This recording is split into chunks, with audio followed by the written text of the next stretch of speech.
to do to make people fucking listen to me.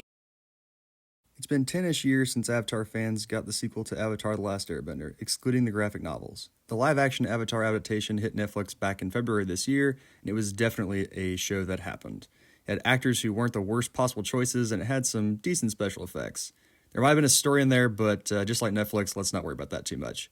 Discussions were had, videos were made, now everyone is pretty content to just forget about it and move on. But this is not a video about Avatar the Last Airbender or even the live-action remake. This is a video about The Legend of Korra. Now, you can find plenty of negative reviews about this show, and I'm not going to lie, some of the hate is definitely warranted, and Legend of Korra simply isn't as good as Avatar the Last Airbender. But Korra gets compared to Atla way too often. Just as literally any other animated show can't live up to it, Korra can't either. And that's not really surprising, but there are a bunch of people out there who simply have to compare it to the original Avatar the Last Airbender. But just because it didn't meet or surpass its older sibling doesn't mean that the show is garbage or trash or worthless or any of the other insults that get thrown at it on a daily basis. In my opinion, 80% of the show is pretty great, and overall I give it like an 8 out or a 10 or a 9 out of 10 if you cut out most of season 2. But that's just my opinion, and I really want to go into why I believe that. And it really boils down to a few simple things: the villains, the scores, the action, and the maturity that's found in this show. I want to just touch on these aspects because I think they're really what elevate any show. They're especially important here considering Avatar The Last Airbender had a gold standard for all of these during its run. And I also want to talk about the second season a little bit because it really is insane to me that this show has one of the best villains in any medium while also fumbling the bag in season 2 so hard most people quit watching halfway through it. So without further ado, let's get into this. I'm the Avatar! You gotta deal with it! So right off the bat, Korra was never originally meant to be like its predecessor. The series was envisioned as a 12-episode miniseries to show how the world had changed in the 70 years since the end of Avatar The Last Airbender. What this meant for the show as a whole was that Season 2 really had no setup during the first season, and Seasons 3 and 4 kind of had to jigsaw the series back together after the second season's disappointing elements, shall we say. Because of these developmental differences, the show doesn't have the same sort of overarching and grand story as the original Avatar The Last Airbender, and it really hinders it in packing the same cathartic punch as 3 seasons of build-up. As I've said, it doesn't make the show bad, but it definitely means you miss some of the magic that makes Atlas such a just amazing show. There is a silver lining to this, though, and this format of multiple seasons-long conflicts lends itself really well to looking at different issues and societal problems. So in Avatar The Last Airbender, it was able to do that to some degree, but these are generally not nearly as well fleshed out as they are in Korra. That also leads into one of my favorite aspects about the show, and that is the different topics that they get to cover in each season. So just as Avatar The Last Airbender grew with its audience, Korra feels like a show meant for older children and teenagers. Along with that, the subjects covered are more serious and thought-provoking. Avatar The Last Airbender had genocide and heavy class division, but even young children kind of associate these as generally being bad without fully understanding what they are watching and what they're seeing. Korra asks its audience to look at the effects of disenfranchisement for a large portion of the population, how it can lead to arguably justified actions by those people. The show also presents the audience with a full-blown anarchist who isn't simply a bad person, but rather someone with understandable and, once again, justifiable motives. And we even get a double whammy in that final season where we see the effects of trauma and how it can manifest in different people in different ways. The really amazing thing about these topics is that there really aren't any characters like Azula or Ozai who are more or less purely evil. 3 out of the 4 main villains in the show are morally complex and gray in such a way that the audience will end up kind of rooting for them at multiple occasions. And this, in my opinion, is the core of what makes the show great. Now, any good show needs a good villain, and nowhere is that truer than in an action-adventure series like Korra. In fact, I'd argue it's one of the areas where I prefer Korra to Avatar The Last Airbender. And sure, we got Zuko and Azula in that show, but even halfway through Season 1, Avatar made it clear that Zuko was not your typical antagonist. Outside of Azula, we got bits and pieces of a great villain with Ozai, and we got some half-season villains like Long Feng and the Dai Li, and they were good but not great. If anything, I'd argue that Avatar's villain is the world in which every single character has been brought up in, where generations of people have lived and died hating one another over something their parents fought for. Korra isn't like that. Instead, each of Korra's seasons introduces a new villain. Partly this is due to the developmental differences, but I really do like how it's done, mostly. There's a reason the first book is titled Air. It was supposed to be a 1-season arc to wrap up the world and showcase the next Avatar learning the one element we didn't get to watch, Aang Master. Now, I would love to go through why Amon, Tarlok, Zahir, Kuvira are all such absolute gems of villains, but unfortunately I don't really feel like reading a script for 30 minutes. What I am going to do is talk about some of their common themes. Amon and Tarlok make up the major 2 villains for Season 1. Zahir is the main bad guy in Season 3, and Kuvir is our antagonist for Season 4, sort of. Individually, each of these villains would stand out, but together in one show, they really do elevate each of their respective seasons because they fundamentally alter the course of Korra's journey and the world. Ironically, the worst villain in the series, and the one I have yet to mention, alters the Avatar universe in the largest amount, but I'm going to save him for later. It's pretty rare for a show to have a villain, especially in animation, challenge the protagonist's worldview beyond, oh, it would be really bad for people if I won. But Korra does it in all 4 seasons. Sure, Bill Cipher is a really enigmatic and threatening antagonist for Dipper and Mabel in Gravity Falls, but at the end of the day, he's just an evil triangle. Owl House is a very good villain with Bellos, but I think everyone can agree that genociding an entire world because your brother fell for a witch is kind of bad. It's really rare that you get something like Korra, where the villains, in many respects, aren't just sympathetic, but they're right as well in certain ways. Toph kind of spells it out for Korra during Season 4 by going through the positive aspects of each of the preceding 3 villains' philosophies. Now, I said I wasn't going to dive deep into all the villains, but I would be remiss if I didn't talk a little bit about Amon and Zahir, because they are just too good. Amon is just such a delight, along with the entire second half of Season 1. His goals and motives hit way too close to reality for many people, and he brings up the tough questions which Korra has never had to think about, such as how do you ensure equality in a society and a world where people are literally born more equal than others? Can you blame any of the people following his movement for wanting to better themselves? For the audience, we get further asked the question, do Amon and Tarlok deserve our sympathy for the hand they were dealt by their father? And lastly, and kind of more subtly, what is the worth of a person who loses their talent, or in this case, bending? All these things are asked on the backdrop of a season where Korra and her friends are battling to essentially keep the status quo. Now, granted, the Equalists are very much in the same boat as, the Soviet Union, where their utopia comes at the cost of ordinary citizens and innocent people. But that doesn't detract from the fact that their concerns and grievances are well-founded. But for all the praise I can give Amon, he doesn't even hold a candle to Zahir. Now, this is really how you do a villain. He's calm, reserved, thoughtful, powerful, dangerous, and of course he challenges Korra's worldview and perspectives on life. Coming off such a bad season, it would have been so easy for the show to just belly flop and be dead on arrival for Season 3. Instead, we got hands down the best villain in the entire Avatar franchise. Ozai wanted to burn down the Earth Kingdom, but really all you needed was a big Deus Ex Machina turtle. Amon wanted to turn Republic City into a communist country, just get some airbending. What do we get with Zahir in our show marketed at teenagers?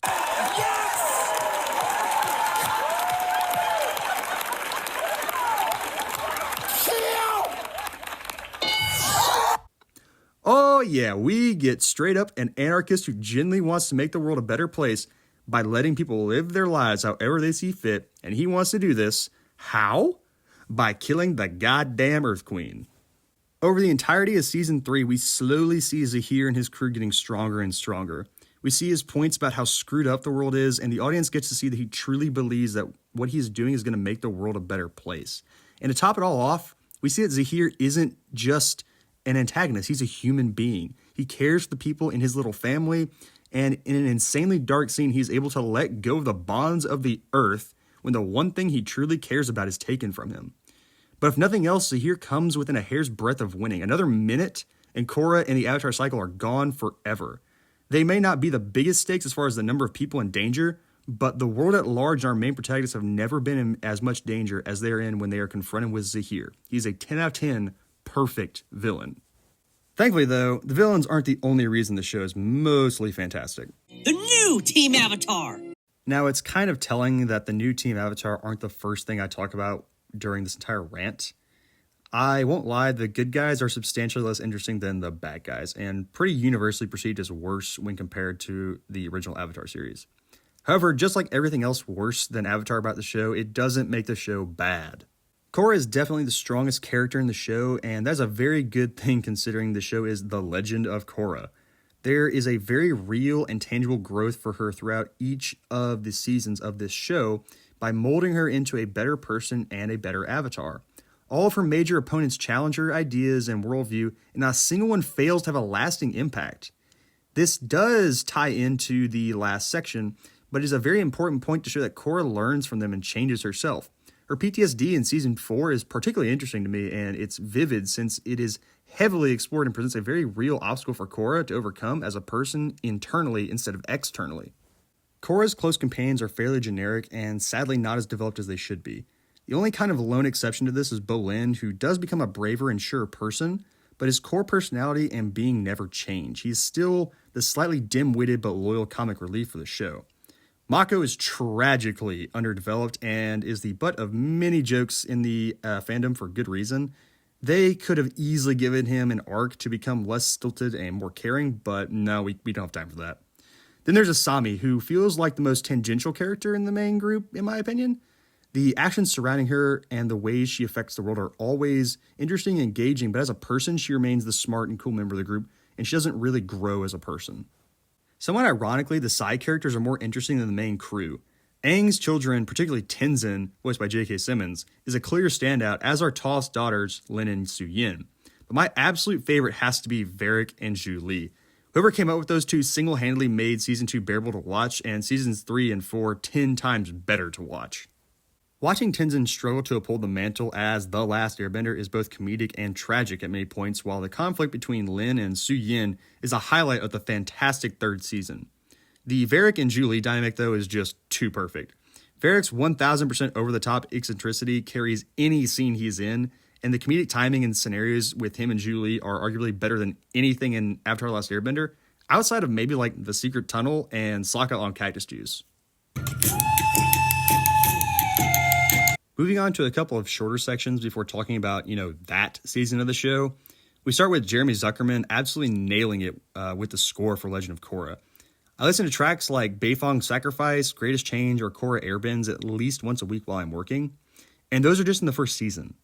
The soundtrack and instruments are also very distinct from The Last Airbender. You can almost instantly tell what show you're watching just from a few seconds of music. This is punctuated by the jazz elements, which are present in this 1920s era show, which somehow blends seamlessly with the traditional Chinese instruments depending on the scene. Furthermore, Avatar the Last Airbender had amazing music to accompany its fights. That's beyond a shadow of a doubt, but Korra's music is just so much more visceral and kinetic, which fits perfectly with this far more headstrong and hawkish Avatar. Now, I don't have a background in music or music theory, but I can tell the music is good because it always manages to set the scene perfectly. That could be by creating eerie tension, flamboyant action, or heroic perseverance. And when your heart rate increases just by listening to a soundtrack, or you subconsciously look behind you because of the music playing while you're at work, you instinctively know the music is good. Holy crap, the action in this show is good. The preceding section touched on the score and how well it accents the action when it is taking place, but it really wouldn't be worth anything if the fights were lacking. And even in the hot garbage that is Season 2, we get some amazing fights.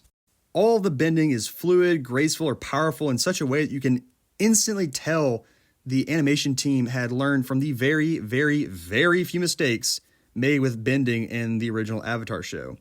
The 3D and 2D animation blends are a bit wonky at the beginning, and they kind of take a minute to get used to, but they end up working really well. The show also doesn't just use the action for spectacle either. We can see characters' personalities and philosophies all within their fighting styles. These fights even serve as a way of expanding the universe beyond what we got in the original Avatar show into something new and fresh. Metal bending has gone from nigh impossible to a tool used by the Republic City Police Force. Lightning bending powers the electricity grid in the city, and blood bending is more horrific than ever, and lava bending also makes its debut. All of these add new variety and dimensions to encounters which could have been far more generic. One particular case which comes to mind is the Season 3 finale. In the span of 2 episodes, we get to see lava bending, flight, combustion bending, and the Avatar state all used in ways which make perfect sense, but add to the encounters and the stakes of individual episodes and scenes. There is one thing, though, that not even the action could save. Now, I would not feel that I had done this show justice if I didn't talk about the weakest aspect of it by far, and that is Season 2. This dog water, dumpster fire, radioactively toxic mess is what happens when you don't know where the hell to go next with your show. The characters are butchered, the protagonists make the dumbest decisions possible, and the focus is 90% on the water tribe, meaning we are subjected to the most sterile possible palette in the universe for like half the season. From what I can tell, 50% of people stop watching Korra after the first episode because they just don't like Korra or they don't like girls or something. From there, at least 50% of people stop watching the show during Season 2 out of pure rage that the characters are still doing the most brain-dead actions in order to stop an existential threat which threatens, again, not just the Southern Water Tribe, but the entire world. This season is the reason this show is so slept on, because right after it, we get a season of television which hangs with the best of them. But no one gets to go that far because they understandably assume it's going to be as bad as this piece of garbage season. It has the worst characters, the worst plot, the worst villain, who even the show acknowledges is bad, and to cap it all off, we have yet another love triangle. And yeah, these are all the ingredients necessary for a disaster of a season. And yet somehow, against all odds, we get Varric and Julie out of this season. Not only them, but we also get what are admittedly two very out of place episodes for the origin story of the first Avatar.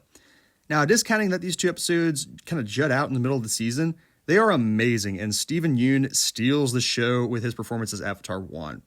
This season should be, and really deserves to be, like a 3 out of 10, but instead Varric and Avatar 1 carry it to like a 5 out of 10. A garbage season, to be sure, but it is at least rich people garbage. This show was never going to be better than Avatar the Last Airbender, but to say that it is bad is wholly disingenuous. The main characters may be weaker, and the second season may be just terrible, but the show as a whole is still amazing. I remember randomly discovering that Avatar the Last Airbender had a sequel almost 10 years after the original Avatar show had ended, and almost 4 years after Korra had wrapped up. Watching this show for the first time, though, it really filled me with the same love and wonder I felt when watching Avatar for the first time as a kid, and I will recommend it to anyone who will listen. Not only does it provide another visit to the world of Avatar, but it provides an amazing opportunity to reflect on what made this universe so intriguing and great. The final thing, both in this show and in the video, that I want to touch on is the relationships that Korra has. The final scene is the topic of much hate and discussion, but honestly, who the hell cares? It's not like this show is The Owl House or something, and I'm not watching the show for any particular agenda. I'm watching the show because it's a great experience filled with rich ideas, gorgeous animation, exhilarating action, perfectly complemented music, and 3 genuinely amazing villains. All in all, this show is not something a simple YouTube video can do justice. It's really up to anyone to go out and watch it and form their own opinion on it. And I hope that my opinion is at least enjoyable to someone and persuasive to somebody else to go watch this and experience this show for the first time, because I truly think it is an amazing show which people hate way, way, way too much.